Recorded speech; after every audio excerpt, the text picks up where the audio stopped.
السلام علیکم ورحمۃ اللہ وبرکاتہ۔ الحمد للہ وحدہ والصلاۃ والسلام علی من لا نبی بعدہ۔ تمام قسم کی حمد و ثنا اللہ رب العزت کے لیے، اور درود و سلام ہو نبی صلی اللہ علیہ وسلم کی ذات پر، سلامتی اور رحمتیں اور برکتیں ہوں آپ کے ازواج پر، آپ کے صحاب پر اور آپ کے آل اولاد پر۔ ہمارے تو تفسیر کا سلسلہ چل رہا ہے سورۃ البقرہ آیت نمبر 43 سے۔ اعوذ باللہ من الشیطان الرجیم وَأَقِيمُوا الصَّلَاةَ وَآتُوا الزَّكَاةَ وَارْكَعُوا مَعَ الرَّاكِعِينَ۔ اللہ رب العزت اس آیت کے اندر حکم دیتے ہیں نماز قائم کرنے کا اور زکوٰۃ ادا کرنے کا اور رکوع کرنے والوں کے ساتھ رکوع کرنے کا۔ اب دیکھیں جو نماز کا حکم ہے وہ قرآن مقدس کے اندر آیا ہے، لیکن جب ہم دیکھتے ہیں اس کی عملی تفسیر تو ہمیں رسول اللہ صلی اللہ علیہ وسلم کی سیرت سے ملتی ہے۔ ہمیں یہ بھی پتہ چلتا ہے کہ کتنی نمازیں ہیں اور ان کی اوقات کیا ہے، پھر ان کا طریقہ کیا ہے۔ جیسا کہ اللہ کے نبی علیہ السلام نے فرمایا بنی الاسلام علی خمس، اسلام کی جو بنیاد ہے وہ 5 چیزوں پہ ہے۔ سب سے پہلی چیز کیا ہے؟ اس بات کی شہادت دینا کہ اللہ کے سوا کوئی معبود برحق نہیں اور محمد اللہ کے بندے اور اس کے رسول ہے۔ پھر نماز کا قائم کرنا، زکوٰۃ کا ادا کرنا، رمضان کے روزے رکھنا، اور جو اس کی استطاعت رکھتا ہو وہ بیت اللہ کا حج کرے۔ تو ان 5 چیزوں پر اللہ کے نبی علیہ السلام نے اسلام کی بنیاد کو قرار دیا ہے، اور عبادت میں سب سے پہلی عبادت کلمہ توحید اور رسالت کے اقرار کے بعد کیا ہے؟ نماز ہے۔ پھر اس کے بارے میں اللہ کے نبی علیہ السلام نے کیا فرمایا؟ صلو کما رأیتمونی اصلی، نماز اس طرح پڑھو جس طرح مجھے پڑھتے ہوئے دیکھتے ہو۔ یعنی جو عملی طریقہ ہے نماز کا وہ ہم نے کس سے سیکھنا ہے؟ اللہ کے نبی صلی اللہ علیہ وسلم سے۔ اس کے بعد ہم دیکھتے ہیں کہ ہمیں نمازوں کی تعداد کے حوالے سے کہ نمازیں کتنی ہیں، تو آپ کو پتا ہوگا جب جبریل امین جب اللہ رب العزت نے نبی علیہ السلام کو معراج کروائی تھی تو اللہ کے نبی علیہ السلام جبریل امین کے ساتھ مسجد حرم سے لے کے مسجد اقصی پھر ادھر سے آسمانوں پر گئے، جنت اور جہنم کا نظارہ کیا۔ وہاں پر اللہ کے نبی علیہ السلام کو نمازیں دی گئی تھی۔ قرآن مقدس میں بھی اس کا ذکر ہے سورہ اسراء کے اندر، سبحان الذی اسری بعبدہ لیلا من المسجد الحرام الی المسجد الاقصی۔ تو یوں بھی اس کا قرآن مقدس میں تذکرہ ملتا ہے۔ پھر وہاں سے آسمانوں پر لے کے گئے۔ پھر اللہ کے نبی علیہ السلام کو جب 50 نمازیں دی گئی تو موسیٰ علیہ السلام اللہ کے نبی علیہ السلام کو بار بار آخری آسمان کے اوپر ملتے رہے اور کہتے رہے کہ آپ نمازیں کم کروائیں، کیونکہ موسیٰ علیہ السلام دیکھ چکے تھے کہ یہ لوگوں کے اوپر بھاری ہوگی، لوگوں کے لیے پڑھنا مشکل ہوگا۔ تو جب 5 نمازیں رہ گئی تو انہوں نے پھر کہا کہ جائیے، تو اللہ کے نبی علیہ السلام نے فرمایا مجھے اب شرم آتی ہے کہ میں اللہ سے اور کہوں کہ کم کریں۔ تو مسلمانوں پر ایک دن کے اندر کتنی نمازیں فرض ہیں؟ 5، فجر، ظہر، عصر، مغرب، عشاء۔ پھر آپ دیکھیں اللہ کے نبی علیہ السلام نے کیا فرمایا کہ جبریل میرے پاس آئے اور انہوں نے مجھے ان نمازوں کے حوالے سے اوقات کے اندر جماعت کروائی۔ ایک دن جماعت کروائی 5 نمازوں کی ان کے اوقات کے اوپر۔ پھر دوسرے دن ایسا ہی ہوا کہ جبریل پھر آئے اور ان نمازوں کی جماعت کروائی اس وقت سے ہٹ کر، یعنی ایک وقت میں ایک دن کروائی، دوسرے وقت میں دوسرے دن۔ پھر جبریل نے کہا یہ جو 2 اوقات ہیں ان کے درمیان میں آپ کی نماز ہے، یعنی ایک اس کا ابتدا ہے اور اس کی انتہا ہے، تو ان کے درمیان میں کیا ہے؟ آپ کی نمازوں کا وقت ہے۔ تو اللہ کے نبی علیہ السلام نے جو اول وقت تھا اس کو اختیار کیا کہ اول وقت میں نماز پڑھنا افضل اور بہتر ہے اللہ کے نبی علیہ السلام کی فراہمی کے مطابق۔ تو دیکھیے اللہ رب العزت نے اپنے نبی علیہ السلام کی تمام تر رہنمائی کی، اور نبی علیہ السلام نے اپنی امت کی تمام تر رہنمائی کی اپنے صحابہ کے ذریعے ہم نے ایک دین پہنچائے۔ اس کی تفصیل میں نے اس لیے دی ہے نمازوں کے حوالے سے کہ دیکھیں آج کچھ گروہ ایسے بھی ہیں، جس طرح منکرین حدیث کا ایک گروہ ہے، وہ کیا کہتا ہے؟ وہ یہ کہتا ہے کہ یہ جو حدیث کی کتابیں ہیں، یہ جو حدیث کی کتابیں ہیں، امام بخاری، مسلم، ترمذی وغیرہ جتنی بھی ہیں، یہ سب لوگوں کی گھڑی ہوئی باتیں ہیں، یعنی کہ ان کے اندر جو کچھ لکھا ہے وہ سب جھوٹ ہے، اس کی کوئی حقیقت نہیں ہے۔ وہ نماز بھی نہیں پڑھتے ہیں، وہ کہتے ہیں نماز قائم کرو، اور اس کے حوالے سے انہوں نے نماز کی الگ تشریحات کی ہوئی ہے۔ قرآن مقدس میں جو رکوع اور سجود کا حکم ملتا ہے اس کے حوالے سے انہوں نے اپنے معنی نکالے ہوئے ہیں۔ اگر ان ظالموں سے پوچھا جائے کہ تم ہمیں بتاؤ، تم تو یہ کہتے ہو، ہماری تو تاریخ ملتی ہے ہمیں کہ ہمارے اللہ کے نبی علیہ السلام سے ان کے صحابہ نے، صحابہ سے تابعین نے، تابعین سے تبع تابعین نے،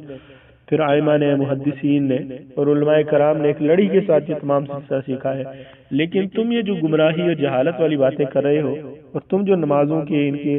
مطلب نکال رہے ہو، یہ کہاں سے تم نے نکالے ہیں؟ تمہاری کوئی تو پیچھے تو تاریخ ہی نہیں ہے، لیکن اس کے باوجود بھی بہت سارے لوگ ایسے لوگوں سے ایک دوسرے سے گمراہ قسم کے لوگوں سے کہ جن کا اسلام کے ساتھ کوئی تعلق نہیں ہے، جو اللہ کے نبی علیہ السلام کی نماز کو نہیں مانتا، اس کے طریقے کو نہیں مانتا، اللہ کے نبی علیہ السلام کے فرامین کو نہیں مانتا، تو اس کا اسلام کے ساتھ کیا تعلق ہے؟ تو ایسے منکرین حدیث جو ہیں آج معاشرے کے اندر بہت زیادہ پھیل چکے ہیں، اور بہت سارے لوگ جس طرح کاہل اور سست لوگ ہوتے ہیں جن کو دین سے جان چھڑانا ہوتی ہے اور وہ دین کو صرف ایک نام کے طور پر استعمال کرنا چاہتے ہیں، تو اسی طرح بعض لوگ ان کی دعو میں آ جاتے ہیں، ان کی باتوں میں آ جاتے ہیں۔ تو اللہ رب العزت ہم سب کو ایسے لوگوں سے محفوظ رکھے۔ تو کہنے کا مطلب یہ ہے کہ اللہ رب العزت نے جو احکامات دیے ہیں تو ان کی عملی تصویر کس سے دی ہے؟ ہمیں نبی علیہ السلام کی سیرت سے دی ہے۔ نبی علیہ السلام کی سیرت سے ہمیں وہ تمام اعمال ملتے ہیں کہ جس قرآن مقدس کے اندر ان کو حکم ملتا ہے۔ ایک صحابی نے سیدہ عائشہ سے پوچھا اللہ کے نبی علیہ السلام کا اخلاق کیسا تھا؟ تو آپ نے کیا فرمایا؟ آپ نے فرمایا کیا تو نے قرآن نہیں پڑھا؟ یعنی قرآن کی جو عملی تفسیر ہے وہ اللہ کے نبی علیہ السلام کی زندگی ہے۔ آپ کی سب روز ہیں، آپ کا اٹھنا بیٹھنا، آپ کی عبادت، آپ کے معاملات، تمام تر چیزیں کس کے مطابق ہیں؟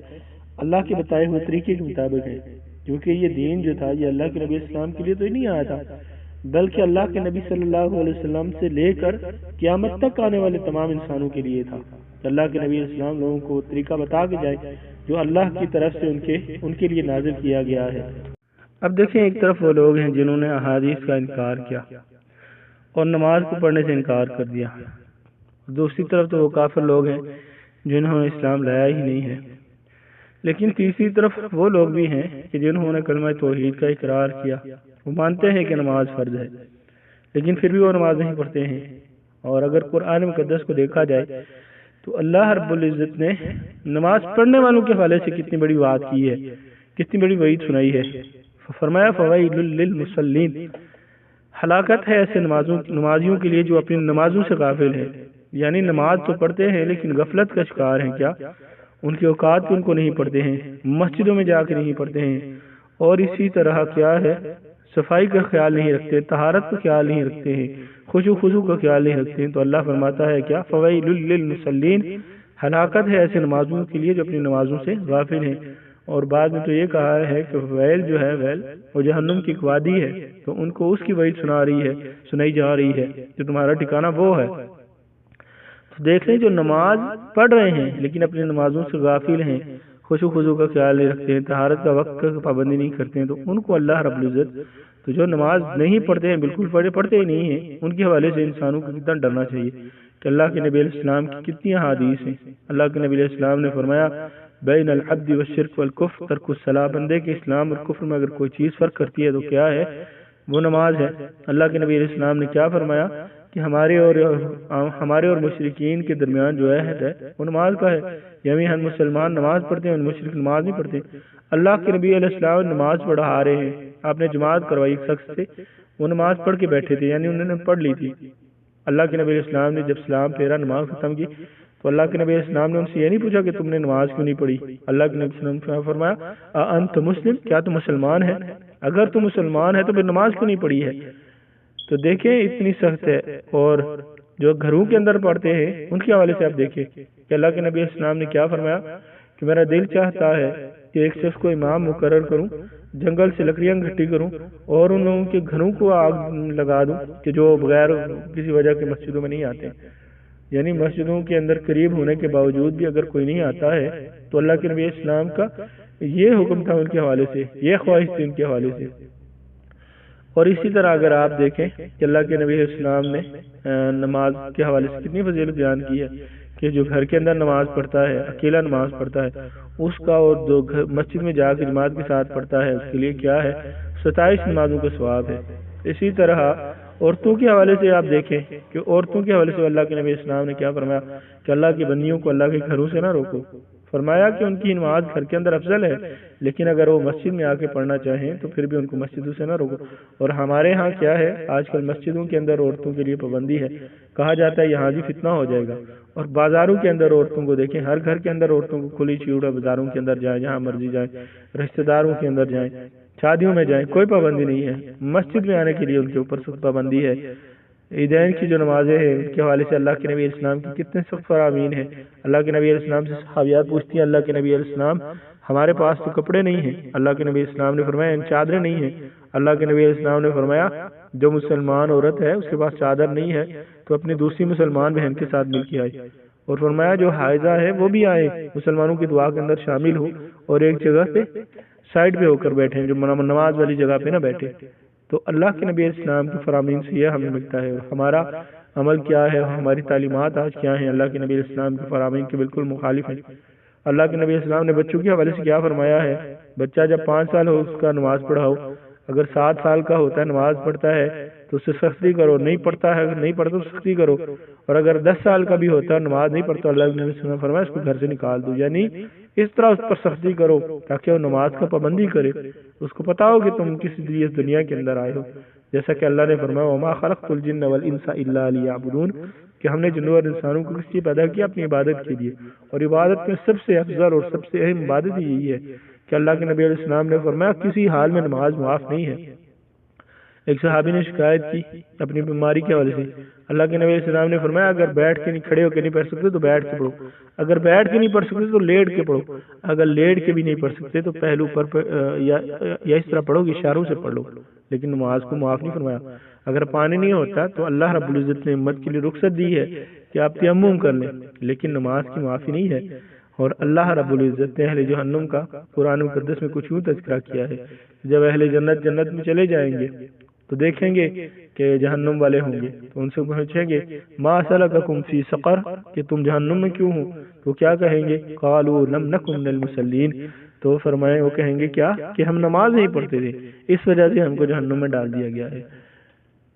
تو یہ بہت حساس معاملہ ہے کہ آج امت نمازوں سے غافل ہے اور نماز پڑھتی نہیں ہے، اور ایسے لوگوں کو ڈرنا چاہیے۔ حدیث کے اندر بہت زیادہ سخت باتیں آئی ہیں کہ ایسے لوگ جو نماز نہیں پڑھتے ہیں وہ شداد، حامان اور اس طرح فرعون کے ساتھ اٹھائے جائیں گے، یہ اتنے سخت الفاظ حدیث کے اندر آئے ہیں۔ اور اللہ کے نبی علیہ السلام کی فرامین کے بندے اور اسلام کے درمیان اگر کوئی چیز فرق کرتی ہے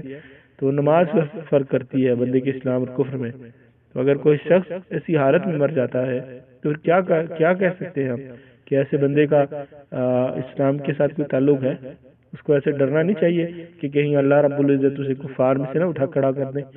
کل قیامت والے دن۔ تو اس معاملے میں ہمیں بالکل بھی سستی نہیں کرنی چاہیے، اور دوسروں کو بھی اس پیغام کو پہنچانا چاہیے کہ ہمیں نماز کسی صورت میں چھوڑنی نہیں چاہیے۔ دوسری چیز جو ہے وہ کیا ہے، زکوٰۃ، اور زکوٰۃ کو ادا کرو۔ لیکن افسوس یہ ہے کہ ہمارے ہاں جو پہلی چیز ہے، سب سے پہلی چیز، بنیادی چیز عقیدہ توحید، اس کے اندر ہی بے شمار خرابی ہے۔ اکثر لوگ جو ہیں وہ توحید سے واقف ہی نہیں ہیں، توحید کا ان کو علم ہی نہیں ہے، جس کا ہم اقرار کرتے ہیں لا الہ الا اللہ، نہیں ہے کوئی معبود برحق مگر اللہ۔ ہم نے توحید کو صرف اتنا سمجھ لیا کہ نماز جو ہے وہ اللہ کے لیے پڑھنی ہے، باقی نظر و نیاز غیر اللہ کے نام پہ دیتے ہیں، قسمیں غیر اللہ کی اٹھاتے ہیں، اسی طرح چڑھاوے جو ہیں وہ غیر اللہ کے دیے جاتے ہیں، اسی طرح جو دعائیں ہیں وہ غیر اللہ سے کی جاتی ہیں۔ آپ یوٹیوب پر سنیں دیکھیں، آپ کو ہزاروں ایسی ویڈیوز ملیں گی کہ جس کے اندر کوئی نہ کوئی ایسا مبلغ بیان کر رہا ہوتا ہے کہ فلاں شخص تھا، صحرا سے جا رہا تھا، اس نے فلاں پیر بابے کو پکارا، جو قبروں میں دفن ہے ان کو پکارا جاتا ہے اور ان کی مدد کے لیے وہاں پہنچ جاتے ہیں، یعنی مردہ دفن ہے لیکن جب پکارا تو وہ وہاں پر پہنچ گئے۔ بے شمار ایسے واقعات ہیں۔ تو اس طرح کے واقعات، ان سے کیا سبق ملتا ہے ہمیں کہ کیا یہ عقیدہ توحید صحیح ہے کہ لوگ اللہ رب العزت کو چھوڑ کر اس کے مردہ بندوں کو پکارتے ہیں جو اس دنیا سے بھی چلے گئے ہیں؟ اللہ قرآن میں کیا مقدس میں کیا فرماتا ہے، اپنے نبی سے فرماتا ہے کہ جب آپ سے میرے بندے پوچھیں وَإِذَا سَأَلَكَ عِبَادِي عَنِّي فَإِنِّي قَرِيبٌ أُجِيبُ دَعْوَةَ الدَّاعِ إِذَا دَعَانِ، جب آپ سے میرے بندے میرے بارے میں پوچھیں تو ان سے کہیے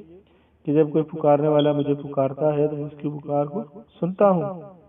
اور ہم اللہ رب العزت کو دور مانتے ہیں، جو قرآن مقدس فرماتا ہے کہ میں تو تمہاری شہر سے بھی زیادہ قریب ہوں، یعنی مدد کرنے پر میں تمہارے اوپر اتنا قریب ہوں، اتنا قادر ہوں، اور تمہارے ہر معاملے کو میں جانتا ہوں۔ اللہ اپنے ذات کے ساتھ عرش کے اوپر موجود ہے، لیکن اللہ رب العزت کا علم جو ہے وہ پوری کائنات کے ذرے ذرے کو گھیرے ہوئے ہے، اس کا احاطہ کیے ہوئے ہے۔ لیکن کیا ہے افسوس کہ آج ہمارے ہاں گلی گلی میں کوئی نہ کوئی ولی دفن ہے۔ لوگ اپنی مشکلات کو، پریشانیوں کو اللہ کے سامنے پیش کرنے کی بجائے ان کے ہاں لے کے جاتے ہیں، ان کے سامنے پیش کرتے ہیں۔ ان کی قبروں پر مردہ جو دفن ہے ان کی قبروں پر جا کر لوگ واویلا کرتے ہیں اور پیٹتے ہیں اور روتے ہیں اور ان سے التجا کرتے ہیں کہ ہماری مشکل ہے، ہماری پریشانی ہے، اس کو حل کر دیں یا اللہ سے سفارش کر دیں۔ یہ سمجھتے ہیں کہ قبر والے سن رہے ہیں، حالانکہ اگر دیکھا جائے تو اللہ قرآن مقدس میں کیا فرماتا ہے کہ جو قبر کے اندر ہے اللہ رب العزت فرماتا ہے اپنے نبی علیہ السلام سے آپ ان کو نہیں سنا سکتے ہیں۔ اور دوسری چیز جس کا ہم نے اقرار کیا ہے کہ محمد صلی اللہ علیہ وسلم اللہ کے بندے اور اس کے رسول ہیں، یعنی اس بات کا اقرار کیا کہ اللہ نے جو دین ہم پر نازل کیا ہے وہ کس کے ذریعے آیا ہے؟ محمد رسول اللہ صلی اللہ علیہ وسلم کے ذریعے آیا ہے، ان تک پہنچا ہے اور انہوں نے ہم تک پہنچایا ہے۔ اب حرف آخر جو بات ہوگی اللہ کے نبی السلام کی ہوگی، کیونکہ اللہ رب العزت نے ان کو نبی بنایا ہے۔ اللہ رب العزت کو ان پر بھروسہ ہے، کسی دوسرے شخص کی گارنٹی نہیں ہے۔ ہم نے کلمہ نبی السلام کو پڑھا ہے لیکن ہم بات دوسروں کی مانتے ہیں، ہم طریقہ دوسروں کا اختیار کرتے ہیں اور ہم یہ کہتے ہیں کہ فلاں فلاں فلاں فلاں فلاں امام فلاں امام فلاں امام، لیکن اللہ کے نبی صلی اللہ علیہ وسلم کہ جس کی گارنٹی اللہ نے دی ہے، اللہ نے قرآن مقدس میں کسی انسان کے حوالے سے نہیں فرمایا۔ اللہ نے فرمایا وَمَن يُطِعِ الرَّسُولَ فَقَدْ أَطَاعَ اللَّهَ،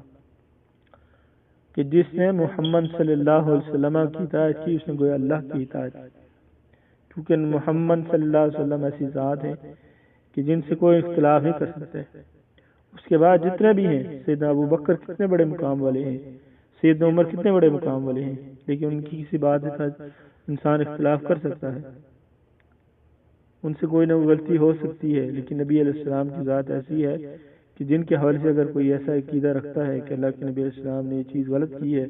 یہ صحیح نہیں ہے، اللہ کے نبی اسلام کا یہ فیصلہ، یہ حکم اللہ کے نبی اسلام کی یہ تعلیمات سے نہیں ہے، تو ایسا انسان دین اسلام میں نہیں رہتا ہے۔ لیکن اس کے باوجود جب کوئی مسئلہ آتا ہے، ایسے مسائل بھی آتے ہیں کہ جن میں کہا جاتا ہے کہ اللہ کے نبی اسلام کا طریقہ یہ ہے، تو لوگ کہتے ہیں کہ فلاں صحابی کا یہ طریقہ ہے۔ امام احمد جو ہیں صحیح سند سے سیدنا عبداللہ بن عباس رضی اللہ تعالیٰ عنہ سے یہ قول لے کے آئے ہیں کہ وہ لوگوں سے کہتے تھے کہ قریب ہے تم پر آسمانوں سے پتھر برسیں، میں تم سے کہتا ہوں کہ اللہ کے نبی صلی اللہ علیہ وسلم نے یہ فرمایا ہے، اور تم آگے سے کہتے ہو ابو بکر نے یہ فرمایا ہے اور عمر نے یہ فرمایا ہے۔ یعنی اللہ کے نبی اسلام کی بات جو ہے وہ حتمی ہے، اس سے آگے اس سے بڑھ کر کسی کی بات نہیں ہو سکتی ہے۔ سورہ حجرات میں اللہ فرماتا ہے یا ایھا الذین آمنوا لا تقدموا بین یدی اللہ ورسولہ، اے وہ لوگوں جو ایمان لے کے آئے ہو اللہ اور اس کے رسول سے آگے نہ بڑھو، یعنی اللہ اور اس کے رسول جو حکم تمہیں دے دیں، جو چیز قرآن و سنت سے مل جائے وہ تمہارے لیے کافی ہے، چاہے پوری کائنات کا عمل اس کے مخالف کیوں نہ ہو جائے، چاہے کوئی بڑے سے بڑا اس کے مخالف کیوں نہ ہو جائے، لیکن جو آخری اور حجت والی بات ہے وہ کون سی ہے؟ اللہ اور اس کے رسول کی ہے، کیونکہ دین وہی ہوگا جو اللہ نے فرمایا، جو نبی علیہ السلام نے بتا دیا۔ اس کے علاوہ کوئی دوسری چیز کوئی شخص اپنی طرف سے شامل کرنا چاہے تو وہ دین نہیں ہوگی، چاہے وہ اتنا بھی بڑا صحابی کیوں نہ ہو، وہ کوئی ولی کیوں نہ ہو، اپنی طرف سے اس سے کی ہوئی بات وہ دین نہیں ہو سکتی ہے۔ دین وہی ہے جو اللہ نے اپنے بندے محمد صلی اللہ علیہ وسلم پر نازل کیا ہے اور محمد صلی اللہ علیہ وسلم نے امت تک پہنچایا ہے، تو وہ دین ہے۔ تو یہاں پر کیا حکم دیا جاتا ہے؟ وَآتُوا الزَّکَاۃَ، اور زکوٰۃ کو ادا کرو۔ اور زکوٰۃ کے حوالے سے بھی کس طرح لوگ لاپرواہی کرتے ہیں، کسی کو پتہ ہی نہیں ہے، پوچھتا ہی نہیں ہے میرے اوپر زکوٰۃ کب فرض ہوگی، کس نصاب کو پہنچوں گا، کتنا عرصہ گزرے گا تو مجھ پر زکوٰۃ فرض ہوگی۔ اور اس کی پوری تفسیر حدیث کے اندر ملتی ہے۔ اگر کسی کے پاس 7.5 تولے سونا ہے، کسی کے پاس 52.5 تولے چاندی ہے، کسی کے پاس اتنے اونٹ ہیں، اتنی بکریاں ہیں، تو ان کے حوالے سے تمام تر تفصیلات سے ملتی ہے، ہمیں احادیث سے ملتی ہے۔ اور زکوٰۃ جس شخص کے اوپر واجب ہو جائے پھر اس کو زکوٰۃ نہ دینا، اس انسان کو بھی اللہ سے ڈرنا چاہیے۔ سیدنا ابو بکر صدیق رضی اللہ تعالیٰ نے اللہ کے نبی اسلام کی وفات کے بعد کیا کیا تھا کہ وہ لوگ جو نماز پڑھتے تھے، کلمہ پڑھتے تھے، توحید اور رسالت کا اقرار کرتے تھے، انہوں نے یہ کہا تھا کہ ہم زکوٰۃ نہیں دیں گے۔ تو حاکم وقت کا یہ ذمہ داری ہوتی ہے وہ زکوٰۃ دینا، پھر اس کا غربا اور مساکین کے اوپر خرچ کرنا۔ سیدنا ابو بکر صدیق رضی اللہ تعالیٰ نے فرمایا تھا کہ جو نماز اور زکوٰۃ کے اندر فرق کرتا ہے، یعنی صحابہ رضوان اللہ اجمعین کا اجماعی عقیدہ تھا کہ جو نماز چھوڑتا ہے وہ کافر ہے۔ صحابہ کا حدیث کے اندر عقیدہ ملتا ہے کہ صحابہ تمام صحابہ نماز چھوڑنے والے کو کافر سمجھتے تھے، مسلمان نہیں سمجھتے تھے. تو سیدنا ابوبکر صدیق نے کیا فرمایا، جو نماز اور زکوٰۃ کے اندر فرق کرے گا میں اس سے بھی جہاد کروں گا، اس سے بھی قتال کروں گا. مسلمان سے تو جہاد کرنا جائز نہیں ہے، تو کافر سمجھتے اس سے جہاد کرتے تھے، لڑائی کرتے تھے، قتال کرتے تھے. اور حتیٰ کہ یہاں تک آیا کہ جن لوگوں نے زکوٰۃ کا انکار کیا، سیدنا ابوبکر صدیق رضی اللہ تعالیٰ عنہ نے یہ فرمایا کہ میں ان سے قتال کروں گا. بعض صحابہ نے اعتراض کیا، یہ تو کلمہ پڑھنے والے ہیں. تو انہوں نے کہا اگر یہ نماز کے اور زکوٰۃ کے درمیان کوئی فرق کرے گا تو میں اس سے لڑوں گا، اور اگر یہ اونٹ دیتے ہیں اور نبی اسلام کے دور کے اندر اگر اونٹ کے ساتھ رسی دیتے تھے اور اگر آج رسی نہیں دیتے تب بھی ان سے میں لڑوں گا. یعنی کہ پوری ویسی ہی زکوٰۃ دوں گا جس طرح اللہ کے نبی صلی اللہ علیہ وسلم کے دور کے اندر لی جاتی تھی. تو اس حوالے سے بھی ہمیں ڈرنا چاہیے اور ہمیں اپنے مال کو پاک کرنے کے حوالے سے یہ فکر کرنی چاہیے کہ اللہ رب العزت نے ہمیں مال دیا ہے تو اس کا کوئی حق بھی رکھا ہے، غربا مساکین کا بھی اس میں حق رکھا ہے، اور سال کے بعد اس کے اوپر ہمارے اوپر زکوٰۃ فرض ہوتی ہے. ان مسائل کو علماء کرام سے پوچھا جائے تاکہ کل قیامت والے دن ہم اس معاملے میں اللہ رب العزت کے سامنے جب پیش ہوں تو سرخرو ہو جائیں کہ اللہ رب العزت ہم تو تیرا حق ادا کر کے آئے ہیں، جو تو نے ہمارے اوپر چیز فرض کی تھی ہم نے اس کو ادا کر دیا ہے. صحیح بخاری کے اندر اس حوالے سے ایک حدیث آتی ہے، اللہ کے نبی صلی اللہ علیہ وسلم نے فرمایا ہے کہ جسے اللہ نے مال دیا اور اس نے اس کی زکوٰۃ نہیں ادا کی تو قیامت کے دن اس کا مال نہایت زہریلے کنجے سام کی شکل اختیار کر لے گا. اس کی آنکھوں کے پاس دو سیاہ نقطے ہوں گے جیسے سانپ کے ہوتے ہیں. پھر وہ سانپ اس کے دونوں جبڑوں سے اسے پکڑ لے گا اور کہے گا کہ میں تیرا مال ہوں اور تیرا خزانہ ہوں. اس کے بعد آپ صلی اللہ علیہ وسلم نے آیت پڑھی، اور وہ لوگ یہ گمان نہ کریں کہ اللہ تعالیٰ نے انہیں جو کچھ اپنے فضل سے دیا ہے وہ اس پر بخل سے کام لیتے ہیں کہ ان کا مال ان کے لیے بہتر ہے، بلکہ وہ برا ہے جس مال کا معاملے میں انہوں نے بخل کیا، قیامت میں اس کا توق بنا کر ان کی گردنوں میں ڈالا جائے گا. یعنی وہ سانپ جو ہے وہ سانپ کی شکل میں وہ مال جو ہوگا اور انسان کی گردنوں کے اندر ڈال دیا جائے گا جو لوگ زکوٰۃ نہیں دیتے ہیں. تو اس حوالے سے ہمیں اللہ رب العزت سے ڈرنا چاہیے. اور اسی طرح دوسری حدیث جو جانوروں کے حوالے سے ہے، اللہ کے نبی اسلام نے فرمایا کہ کل قیامت والے دن جو شخص مال کا حق ادا نہیں کرتا کیا کیا جائے گا کہ اس کو ایک چٹیل میدان کے اندر چھوڑا جائے گا، اور پھر جو جانور سموں والا جانور ہوگا وہ اس کو اپنے سموں سے روندے گا، اور جو جانور سنگوں والا ہوگا وہ اس کو اپنے سینگوں سے مارے گا. اور اللہ کے نبی اسلام نے فرمایا قیامت والے دن کوئی ایسا جانور نہیں ہوگا کہ جس کو سینگ نہیں عطا کیے جائیں گے. یعنی اگر بغیر سینگ والا بھی تھا دنیا میں اور اس نے اس کا زکوٰۃ ادا نہیں کی ہے، جس طرح اونٹ ہوتے ہیں ان کی سینگ نہیں ہوتے، تو اگر ان کی زکوٰۃ ادا نہیں کی ہے تو اس کو کیا کریں گے، اس کو اپنے سینگوں سے ماریں گے. تو اللہ کے نبی اسلام نے اس طرح کے سب فرامین اس حوالے سے بیان کیے ہیں جو لوگ زکوٰۃ نہیں دیتے ہیں. اور آگے فرما ورکعوا مع الراکعین، اس کی تفصیل میں نے شروع میں بیان کر دی ہے نماز کے حوالے سے کہ مسجد میں نماز پڑھنی چاہیے. مردوں کے لیے ضروری ہے کہ اپنی نماز جو ہے وہ مسجد میں جا کے پڑھے. اللہ کے نبی اسلام کی فرامین کے اس کے گھروں کو آگ لگا دی جو بغیر عذر کے مسجدوں میں نہیں آتے ہیں. تو مردوں کی جو نماز ہے وہ مسجدوں میں ہے. عورتیں اگر مسجد میں جانا چاہیں تو جا سکتی ہیں، لیکن ان کا گھر کے اندر نماز پڑھنا افضل اور بہتر ہے.